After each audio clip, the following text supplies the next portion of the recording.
Huwag mo ipilit ang sarili mo sa isang taong hindi na pala interesado sa'yo. Alagaan mo rin ang sarili mo. Ipakita mong kaya mo rin kahit wala siya. Lahat tayo may halaga. Bakit mo pa sasayangin ang oras sa taong hindi nakikita ang halaga mo? Ito ang tatandaan nyo. Kapag ang mahal nyo biglang nagbago sa'yo, yun ba ang kaya ka na niyang tiisin? Yung kaya ka na niyang hindi kausapin at hinahayaan ka na lang niya.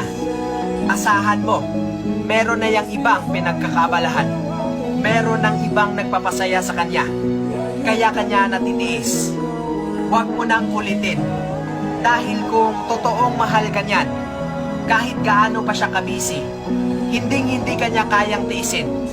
Real talk lang to. Kaya dapat kang magising sa katotohanan. Okay? Palagi mo yung tandaan. Amping.